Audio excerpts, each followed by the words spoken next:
preparei uma palavra muito simples hoje, mas do fundo do meu coração, obrigado. Do fundo do meu coração, para que a gente possa estar alinhados ao que Deus está fazendo. Amém? Tem três coisas que Deus faz na terra, utilizando pessoas como eu e como você, improváveis. A primeira delas que Deus faz é manifestar quem Ele é, através da nossa identidade parecida com a dele. A palavra de Deus diz em Gênesis, que Deus nos fez a imagem e semelhança dele. Então todas as vezes que nós entendemos a nossa identidade, como filhos de Deus, como criaturas de Deus, nós apresentamos Deus às outras pessoas. Existe um poder de Deus em nós, porque nós somos parecidos com Ele. Fomos feitos à imagem de Deus. É isso mesmo, você deveria olhar no espelho e falar assim: Deus, como você deve ser bonito. Deus, como você é inteligente. Mas eu sei que não é assim que muitas vezes você se vê, não é verdade? Você deveria olhar no espelho e dizer assim: nossa, Deus, como você é próspero. Como você é multiplicador de frutos. Porque Deus te fez a imagem e semelhança dele. Ele te deu o poder de criação. Ele te deu o poder de redenção. Ele te deu o poder de multiplicação. A segunda coisa que Deus manifesta na terra através de mim e de você se chama propósito. Ele poderia usar um cachorro, um gato, uma mula. E de fato, nos últimos dias, se você não manifestar, pode ter certeza que a gente vai começar a ver coisas estranhas.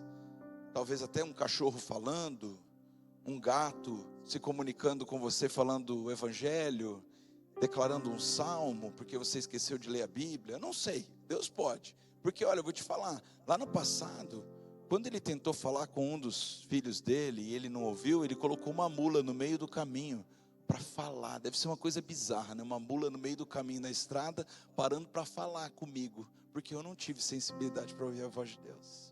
Então a segunda coisa que Deus manifesta na terra através de você e de mim se chama propósito. Vamos falar bem alto? Propósito. Propósito não é o que eu trabalho, não é o lugar que eu trabalho, não é a característica que eu tenho, o dom que eu tenho. Não, propósito é algo que eu estou realizando com Deus, para Deus, que me traz plenitude e que pode ser que tenha a ver também com o lugar que eu trabalho. Pode ser que passe pelo lugar que eu moro. Pode ser que tenha a ver com a família que eu constituo. Mas propósito é muito mais do que uma atividade. Propósito é um estilo de vida. É um estilo de vida parecido com o lugar da sua criação. Sabe, ninguém nunca me precisou pedir para mim assim: olha, se esforce para aprender inglês. Ninguém nunca pediu para mim. Nunca tive alguém me cobrando para estudar inglês. Nunca eu precisei assim de um incentivo, sabe como é? De um subsídio, não. Eu me lembro que com 5 anos de idade, vinham os missionários do Japão para servir aqui na cidade de Campinas, e 2 ou 3 ficavam na casa dos meus pais, e a gente morava num apartamento muito pequeno, e todas as vezes que os missionários vinham, nós íamos para a sala, e eles dormiam no nosso quarto. Então era um beliche e um quarto, uma cama de solteiro, num quartinho pequenininho, e eles dormiam lá bem contentes. Quando eles acordavam de manhã, minha mãe ia fazer café da manhã para eles, eu era o primeiro a acordar, eu queria comunicar com eles, né? E eles, vocês sabem que no Japão, muitas pessoas falam inglês, no mundo inteiro muitas pessoas falam inglês, e aqui no Brasil, se você quiser falar inglês, pode entrar na Jet School, que ainda tem vagas, vai começar essa semana. Eu acho que tem pouquíssimas vagas, por sinal, mas tem vagas ainda. Pode procurar a Duda no final do culto, que ela vai te ajudar.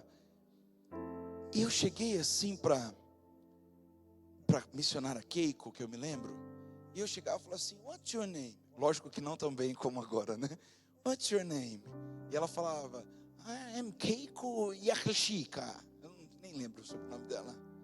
Aí eu, que legal. E aí não vinha a próxima pergunta, porque eu não sabia falar inglês, né? E eu perguntava para minha mãe fazendo ovo lá, e minha mãe fala inglês, né? E a minha mãe: ei mãe, como que fala? Quantos anos você tem? Minha mãe: essa pergunta não, filho. Então, qual que é a sua comida favorita? Aí ela falava e eu não conseguia repetir, porque eu não sabia ainda, né? What's your favorite food? Né? Daí eu... E ela falava, what? Sorry? Não dava nada. Até que eu descobri que era mamão papaya. Então eu ia na cozinha rapidamente, pegava uma mamão papaya e trazia para ela assim, ó. Final do ano a gente foi viajar, a gente estava no aeroporto, e eu vi a minha filha, com 3 anos de idade, uma réplica minha, falando inglês, sem saber.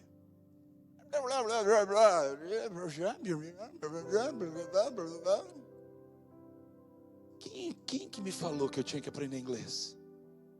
Quem foi que me incentivou? Quem que me matriculou na Jet School, que não tinha na minha igreja? Quem que me botou na escola para aprender? Não. Tinha uma palavra de Deus ao meu respeito. Em Salmo 139, 16, tem uma palavra de Deus ao nosso respeito, ao seu respeito individualmente, ao meu respeito individualmente. Diz assim, ó: antes de formá-lo no ventre de sua mãe, eu te escolhi e designei todos os dias da sua vida. Você acredita realmente nisso? Você não precisa se comparar com ninguém, porque tem um propósito único e especial para você. E eu me lembro que essa foi minha fase de 5 anos, com 10, 12 anos. 12 anos eu tinha.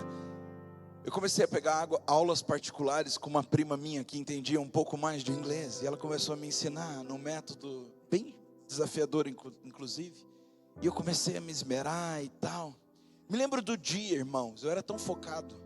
Eu me lembro no dia em que meu avô materno ganhou na Loteria Federal. E ele ligou para mim, porque meus pais estavam viajando e ele confiava muito em mim. E ele ligou para mim e disse assim: filho, o vovô ganhou na loteria.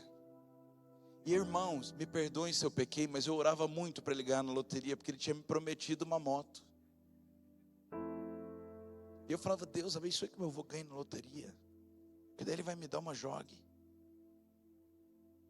E ele ganhou na loteria. E quando ele me ligou, eu disse assim: vô, eu estou ocupado aprendendo inglês. Eu não dei a mínima atenção para o que ele estava falando. Aí eu desliguei, eu falei: daqui a pouquinho eu te ligo, a hora que terminar a aula. Eu desliguei, ele ligou de novo. Eu falei: você está de brincadeira, que você não está acreditando que eu ganhei na loteria e que você vai ter a sua jogue. O que é que me fazia querer mais aprender inglês do que ter um voo milionário? O que é que te faz querer mais acordar de manhã cedo do que simplesmente ganhar um salário no final do mês? O que é que te faz querer sentar no banco dessa casa ou na cadeira confortável que temos hoje, mas que faz você parar para ouvir Deus e falar assim: tem algo além na minha vida, tem algo a mais para acontecer, tem um lugar que eu preciso acessar, tem um propósito, tem pessoas que eu vou tocar, tem famílias que eu vou ajudar, tem mulheres que eu vou atender, tem a vida de Deus se manifestando através da minha vida, gerando vida no meu ambiente. Alguém se identifica com o que eu estou falando? Tem um país que Deus quer que eu sirva, tem um bairro que Ele quer que eu comece uma obra, tem um círculo de oração que eu preciso começar com as minhas amigas, tem um, sei lá, um fé que eu vou abrir na minha casa, tem alguma coisa no meu condomínio que eu vou fazer para mostrar que Jesus existe, Ele é real. Outro dia fiquei tão feliz que um irmão dessa igreja fez um grupo de irmãos e começou a ir na casa de outros irmãos para orar pelos enfermos. E eu falei: que maravilha de atitude. Pessoas estão sendo abastecidas na Farol para poder entregar Jesus nas casas que estão precisando de amor, de oração, de cura. Sabe por que eu estou te dizendo isso? Porque a segunda coisa que Deus manifesta na terra através de você, primeiro é a natureza dele, porque você é a imagem e semelhança dele. Segundo é o propósito de Deus, que você precisa descobrir se ainda não sabe. Mas a terceira coisa, e é o que eu vou pregar nessa noite, é porque através da sua vida Ele consegue manifestar vidas.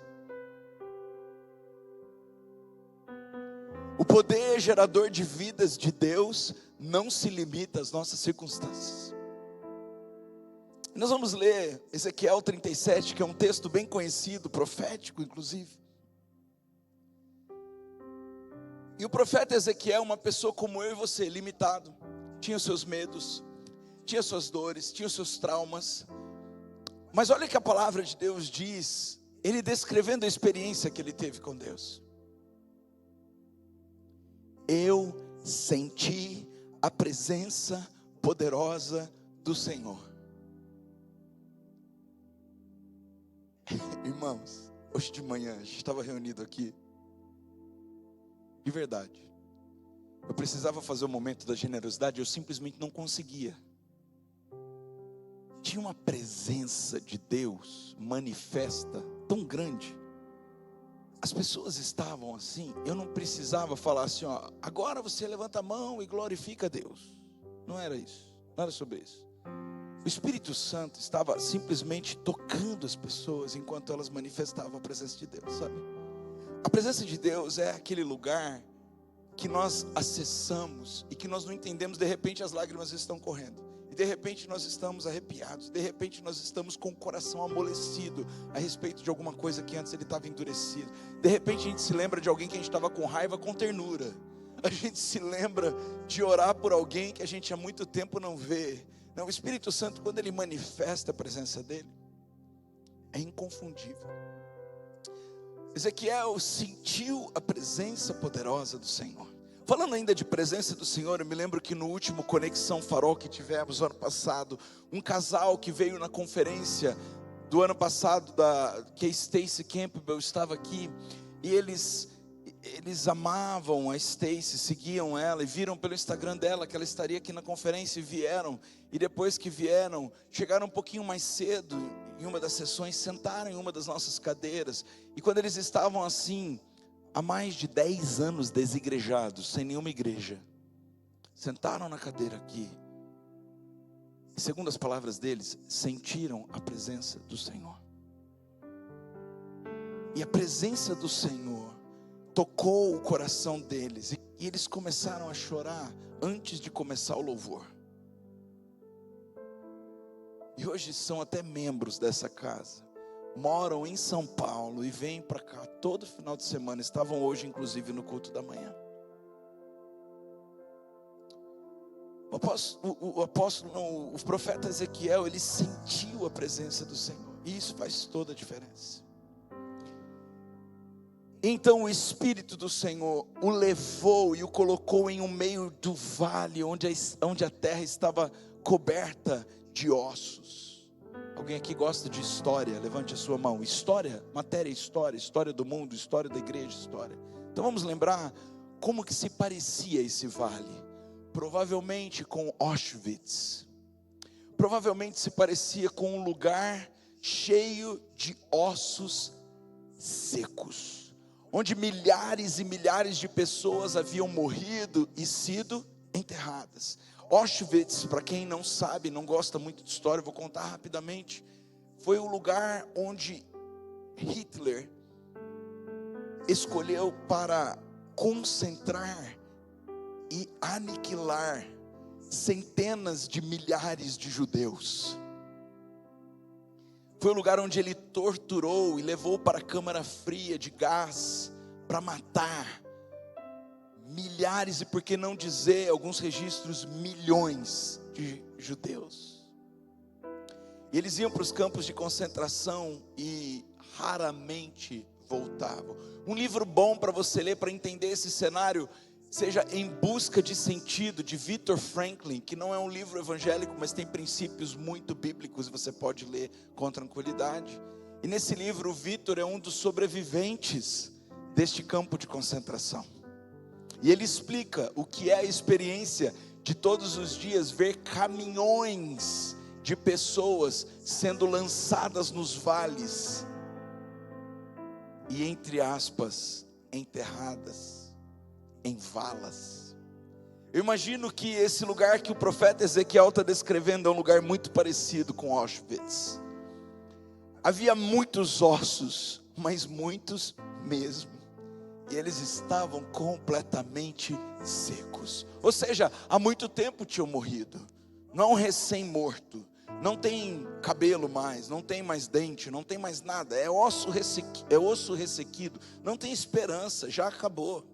Enquanto eu ministro isso, o Espírito Santo fala para mim assim, para eu compartilhar com vocês uma coisa. Sabe aquilo que na tua vida já perdeu o sentido, que você não tem mais esperança, que parece que nunca vai dar bom, parece que a pessoa nunca vai estar sentada nessa cadeira do seu lado, ouvindo a palavra de Deus, que parece que você nunca vai conseguir vencer essa dívida, que parece que você nunca vai conseguir uma posição melhor profissional, que parece que você nunca vai conseguir se sentir pleno nesse relacionamento. Sabe isso que você está sentindo? Onde você nunca mais vê esperança num casamento, não vê esperança num filho, não vê mais esperança num almoço em família, não sente mais que pode ser possível realizar o sonho de uma casa, de uma viagem. Enquanto eu prego para vocês, o Espírito Santo fala assim para mim: fala para eles olharem para esse lugar como um vale de ossos secos agora, onde faz muito tempo que morreu, onde faz muito tempo que eles já desistiram de orar, desistiram de jejuar, desistiram de clamar, porque não tem mais esperança. O diagnóstico é esse: já deu errado. Então o Senhor disse a Ezequiel: homem mortal, Deus iguala o profeta. Tomara que eu consiga pregar os pontos, porque eu estou tão expositivo aqui.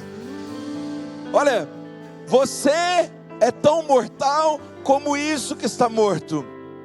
Eu quero te dizer uma coisa, e bate muito com o que Deus falou hoje de manhã: não coloque a mão naquilo que o Espírito de Deus vai colocar a mão.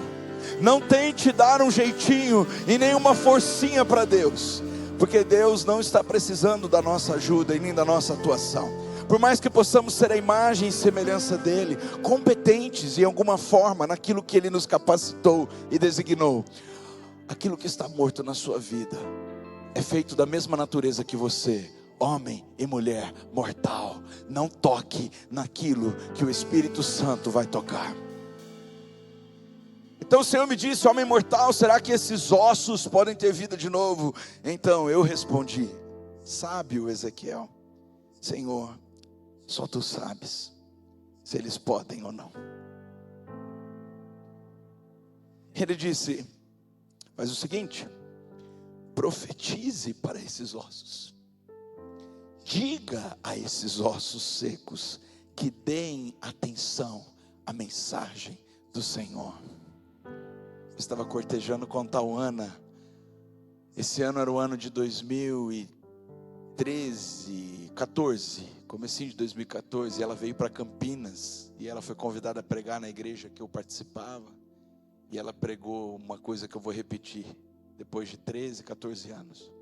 Ela disse assim: quando Deus nos manda profetizar, Ele está fazendo com que o DNA do céu encontre o DNA da terra. Todas as vezes que existe um teste de DNA, o teste de DNA é feito ou por um fio de cabelo ou por uma amostra de saliva. A nossa saliva contém o nosso código genético. Se somos feitos à imagem e à semelhança de Deus, todas as vezes que profetizamos e que saem esses perdigotos, essas micropartículas de saliva, elas carregam o meu DNA, que é feito o DNA de Deus, porque eu sou feito à imagem e semelhança de Deus. E todas as vezes que essas pequenas gotículas caem na terra, eu estou plantando o DNA do céu aqui na terra. Todas as vezes que você se depara com uma má notícia, com uma desesperança, com uma coisa muito difícil de resolver, o inimigo tenta roubar as suas palavras, porque ele tenta fazer com que o seu DNA espiritual coloque na terra a maldição, a morte, a falta de esperança, a falta de fé, para que ele concretize através desta brecha os planos dele. Mas Deus diz nessa noite: cuidado com a tua língua e aquilo que sair da tua boca. Profetiza ao vale de ossos secos. Tu sabes, pode viver, pode viver. Se o Senhor diz vai acontecer, vai acontecer. Eu não vou concordar com o inimigo, não. Eu não vou concordar com diagnósticos médicos, não. Eu vou concordar com a palavra de Deus. O meu Deus tudo pode curar. O meu Deus tudo pode realizar. Deus, se o Senhor diz que vai ressuscitar, pode ressuscitar. Tu dizes, não eu. Lá em casa a gente é tão profético até com os nomes dos nossos animais. Porque nós entendemos que até quando nós vamos chamar um bicho, a gente precisa chamar ele pelo nome do Senhor. Nós temos a Shalom, que chegou em 2019 na nossa vida, e hoje está fazendo aniversário de 7 anos, porque nós tínhamos vivido 5 anos muito turbulentos, e Deus tinha dado uma palavra a mim, que tinha chegado um tempo de paz, e Shalom significa paz. Pense na paz em cachorra, é a cachorra mais pacífica que você vai ver na face da terra, é um amor. Nós não entendemos o poder das palavras e dos nomes, e por isso que falamos qualquer coisa e nomeamos de qualquer jeito. Então, em janeiro de 2023, eu estava trabalhando e peguei um grande temporal. E nesse temporal eu alaguei, ajudei a resgatar um senhorzinho, um homem morreu na nossa frente, arrastado. Eu cheguei em casa desesperado, achando que teria sido o meu último dia de vida, se Deus não tivesse tido misericórdia. E nesse dia Deus falou comigo: adote. Como eu não tinha grana para adotar um filho na época, eu adotei um gato. E essa gata se chamou Ahava. E Ahava significa o amor incondicional de Deus. Se chegar mais algum bicho lá em casa, vai se chamar Elohim, Judá, Sofonias, Jeremias, quem sabe Ezequiel, profetiza ao vale de ossos secos. Porque o poder das nossas palavras aliadas à palavra de Deus gera algo na terra que só acontece no céu. Se esse ano é um ano de respostas do céu, o meu vocabulário precisa estar alinhado com o vocabulário de Deus. Então, Ezequiel, ele sente essa responsabilidade. Então Deus diz para ele assim: olha, diga que eu, o Senhor, estou lhes dizendo isso. Vou colocar respiração dentro de vocês e vou fazer vocês viverem de novo. Uma coisa muito impossível, não é, gente? Ossos ressequidos, enterrados em vale, uma coisa esquecida há anos. Como é que Deus pode olhar para aquilo e dizer: diga que eu farei com que respirem novamente? E então, aquele casal está passando por talvez o momento mais difícil do relacionamento deles. Houve erros, houve falhas, houve traições. E um olha para o outro e diz: já era, acabou o casamento. Mas quem sabe nessa noite o Espírito Santo diz: diga que eu colocarei um fôlego de vida e farei respirar esse relacionamento novamente. E de repente você, logo no começo do ano, toma a pancada de ficar desempregado. E você já tem uma idade mais avançada e percebe as dificuldades que o mercado de trabalho está apresentando, e você olha para aquilo e diz assim: mas eu com essa idade, como vou conseguir uma recolocação profissional no nível do que eu tinha? E Deus, quem sabe, está dizendo nessa noite: diga que eu vou voltar a fazer a sua vida profissional respirar. Quem sabe existe um problema crônico de relacionamento familiar aqui no nosso meio, e há anos você não senta na mesa com pessoas que você ama. E o Senhor está dizendo assim nessa noite: diga que eu farei voltar a viver esse relacionamento novamente. Então Ezequiel segue obediente, e o Senhor diz para ele: eu não só farei voltar a respirar, eu vou dar tendões e músculos, vou cobrir de pele, vou colocar respiração dentro de vocês e os farei viver de novo, e vocês ficarão sabendo que eu sou o Senhor. Então Deus começa dizendo que Ezequiel é um homem mortal, mas que porque ele sentiu fortemente a presença do Senhor e optou por obedecer o que Deus mandou ele dizer, derramar de DNA espiritual na terra, então por causa disso ele vai fazer com que o impossível aconteça. Então Ezequiel vai e obedece. Profetizei conforme a ordem que eu havia recebido. Enquanto eu falava, ouvi um barulho. Macabro, hein? Eram os ossos se ajuntando, uns com os outros, cada um no seu próprio lugar.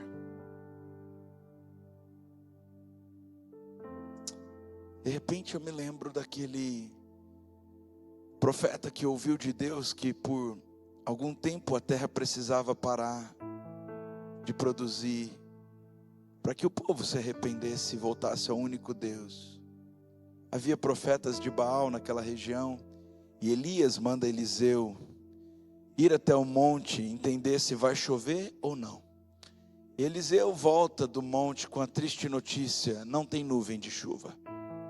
Então Elias manda Eliseu ir de novo e diz assim: volta lá, porque eu ouvi de Deus, a presença de Deus testificou no meu coração de que está chegando um tempo de chuva, mas está tudo seco ao redor, o céu está limpo, não parece que vai chover, não tem alerta da Defesa Civil no celular, não tem chuva na terra. Faz 3 anos que não chove, o povo está morrendo de fome, porque se não tem água, não tem animais, não tem plantações, não tem colheita, não tem comida, não tem provisão. E Eliseu obedientemente vai novamente observar se ele vê algum sinal, e ele não vê nada. Então Elias fala para ele mais algumas vezes ele fazer a mesma coisa. Parece muito com os 7 mergulhos de Naamã, né? Mergulha uma vez, não está curado. Mergulha a segunda vez, continua a mesma coisa. Mergulha a terceira vez e continua leproso. 4ª vez, não muda. 5ª, não muda nada. A 6ª, continua igual. A 7ª, opa, aconteceu alguma coisa. Estou livre da lepra. Estou curado em nome de Jesus. Então Eliseu vai novamente ao cume da montanha. E quando ele chega na montanha, ele vê uma pequena nuvem. Eu também vejo. Eu vejo uma pequena nuvem. Aliás, eu vi essa nuvem em 2021, com 22 amigos ao redor de uma mesa, clamando por um avivamento, por uma igreja que fosse diferente de todas as outras que havia na nossa cidade. Eu vejo uma pequena nuvem, eu vejo uma pequena nuvem que vai nos levar a um grande temporal de bênçãos, de avivamento, de unção, de graça, de equipamento, equipação dos santos, de envio de missionários, de cura dos enfermos, de manifestação de sobrenatural, de prosperidade e honra, de autoridade nas montanhas de influência, de um lugar onde as crianças vão profetizar, os jovens vão ter visão, os velhos vão sonhar. Sabe esse lugar de avivamento? Então Eliseu volta com a notícia assim: olha, eu vejo uma pequena nuvem do tamanho da mão de um homem. Então Elias diz: ótimo, este é o sinal que a chuva vai descer. Pelo Espírito de Deus, nós podemos estar num contexto de seca. Faz 3 anos que não chove sobre a terra, a gente não vê perspectiva em nada, mas pelo Espírito de Deus nós podemos profetizar: eu vejo uma pequena nuvem do tamanho da mão de um homem, e este é o sinal. Do tamanho da mão de um homem, mas esse é o sinal que a tua chuva vai descer. Eu vejo uma pequena nuvem do tamanho da mão de um homem, mas esse é o sinal que a tua chuva vai descer. Então, sabe por quê? Porque antes de Deus começar a fazer qualquer coisa na terra, Ele já tem tudo pronto. Diferente de mim e de você, que precisamos da manifestação material, as coisas de Deus não acontecem pela matéria, mas acontecem pelo poder da sua palavra. Quando Deus diz, acontece. Ele disse: haja luz, houve luz. Ele disse: separação da água doce com a água salgada. Então nessa noite Deus diz: olha para o vale de ossos secos, olha no lugar onde não tem mais esperança, veja o lugar que te frustrou, olha as suas dores e decepções, as suas angústias e madrugadas sem dormir, pois neste lugar agora profetiza, Filho do homem, para que estes ossos se juntem e tornem músculos e cubram esses ossos, e que eles voltem a respirar. Então ele começou a olhar, e os ossos cobriram os tendões e os músculos, também a pele, mas ainda não havia respiração nos corpos.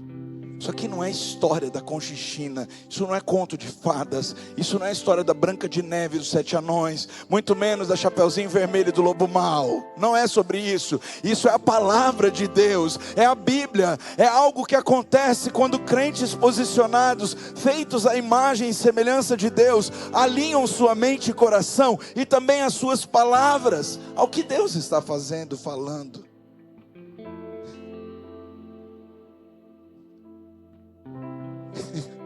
Eu lembro que o ano passado eu fui buscar o Senhor a respeito da igreja, porque eu tenho essa responsabilidade como pastor, não é? Tenho que saber o que Deus está fazendo, o que Ele quer que a gente faça, onde Ele quer que a gente se mova, o que Ele quer que a gente pare, o que Ele quer que a gente comece. Eu cheguei assim com uma ideia maluca, sabe? Eu falei, gente, eu ouvi Deus falando que quer um culto de quarta. Sabe, os meus conservos olhavam e falaram assim, pastor, a gente não tem gente, é pesado. Não tem time, não tem voluntários para fazer mais um culto. A gente tem muita atividade. A gente mesmo não vai conseguir ir toda quarta. Eu estava falando, não gente, não é para vocês não o culto. É para quem Deus vai mandar. Vocês já estão crentes. É para quem está precisando se converter. É para quem Deus está precisando trabalhar campanhas. Deus falou para mim que vai fazer muito milagres na quarta-feira. E eu me responsabilizo por todos os cultos de quarta. Pode ficar comigo, não tem problema. Eu venho direto do trabalho, passo um desodorante, lavo o rosto e vou pregar a palavra. Nosso primeiro culto tinha 100 pessoas. Mentira, 87. Na última quarta nós fizemos com quase 300. De repente, na maior luta que a gente começou a ter quase 700 no online. Dava mais de 1000 pessoas ouvindo a palavra. Sabe, gente, quando Deus fala, Ele se responsabiliza pelo que Ele falou. Então mesmo que as circunstâncias digam o contrário, a gente pode acreditar e nós podemos nos apropriar das palavras de Deus, como verdade, como realidade, como assim diz o Senhor e ponto final. O Senhor me disse, profetize para o vento. Eu tenho uma história com o vento que se eu te contar. Profetize para o vento. Quando nós lançamos as nossas palavras aos ares, a palavra de Deus diz, eu falo para vocês que eu sou um intercessor, né? Então eu vou contar essa história. A palavra de Deus diz que o céu dos céus é o estrato dos pés de Deus. Então nós vemos o céu, quando nós saímos desse lugar de telhado, nós vemos um céu, e esse céu é coberto por uma atmosfera. Nós até aprendemos isso na escola. Da atmosfera, nós percebemos que existem ainda mais algumas camadas acima desse céu que nós avistamos, e a palavra de Deus chama céu dos céus, que é o segundo céu. E no segundo céu, a palavra de Deus também diz em Efésios capítulo 6, que a nossa luta não é contra carne ou sangue, mas contra principados e potestades que atuam nas regiões celestiais, que é esse lugar onde Deus tem o pé apoiado. Nossa, me parece que está me lembrando alguma coisa no dia da crucificação. Me parece que está lembrando alguma ordem de Deus através de Jesus para Pedro, aquele que Ele escolheu para formar a igreja. E Ele disse assim, depois que Ele ressuscitou, Jesus teve com os discípulos e disse para Pedro, tu és Pedro, e sobre essa pedra eu lançarei o fundamento da minha igreja. Eu vou fundamentar a minha igreja em você. Você era Simão, instável, desorganizado mentalmente, me negou 3 vezes, mas não tem problema, você se arrependeu, chorou amargamente. A partir de agora você é pedra, e pedra é firme, é rocha, eu posso construir em cima. Beleza, e daí Ele disse assim, as portas do inferno não prevalecerão sobre a igreja. E Ele disse mais, porque eu darei à igreja as chaves do reino de Deus. Nossa, essa mensagem está poderosa. Não venha me botar vermelho aqui que eu vou pregar mais um pouco. As chaves do reino de Deus, as chaves da família. A família manifesta o reino de Deus. As chaves da economia. A economia pode manifestar o reino de Deus. E se não manifestar o reino de Deus, vai manifestar o reino de Satanás. É melhor a gente usar o dinheiro para as coisas de Deus. A política. Se pessoas posicionadas e cheias do Espírito Santo não entrarem na política, pode ter certeza que o inimigo não vai deixar esse lugar vazio. Vai colocar os seus enviados para fazer corrupção e tudo mais. As artes. A manifestação midiática. O lugar da ciência, onde Deus dá aos cientistas soluções, remédios, vacinas. Não, isso tudo pode manifestar o reino de Deus. Então ele disse: as portas do inferno não prevalecerão contra a igreja, e eu lhes darei as chaves do reino de Deus. Mas ele diz mais: porque quem tem a chave do inferno sou eu. Então o diabo não tem a chave da casa dele. Significa que ele pode ter poder, mas não tem autoridade. Significa que maior é o que está dentro de mim e dentro de você do que o que está neste mundo. Significa que Deus nunca perdeu uma guerra para principados e potestades. Significa que aquilo que eu manifesto através da unção do Espírito, do sangue de Jesus e da palavra revelada é muito maior do que o que Satanás pode manifestar através dos seus planos demoníacos contra as nossas vidas. Significa que aqui nessa igreja a gente não tem medo do diabo, porque ele é só o diabo e Deus é o dono de toda autoridade, de todo poder, de todo governo, de todo domínio. Amém? Então ele disse mais: e eu colocarei Satanás debaixo dos seus pés. Essa palavra é viva. E aonde é que está Satanás? Quando a gente vê Efésios 6, o apóstolo Paulo falando: principados e potestades atuam nas regiões celestiais. É o céu que está acima deste céu que nós vemos. Daniel tem uma guerra nesse segundo céu, quando o príncipe da Pérsia tenta contra os planos de Deus que já tinham sido liberados do trono de Deus. O trono de Deus não está misturado nesse segundo céu. O trono de Deus não está misturado com principados e potestades, não. O trono de Deus está acima. A palavra de Deus diz que muito acima, elevadamente, acima de principados, poderes e potestades. Eu sei que é densa essa palavra, mas a gente precisa dela hoje, tá? Então, os pés de Deus estão apoiados no céu dos céus. Ou seja,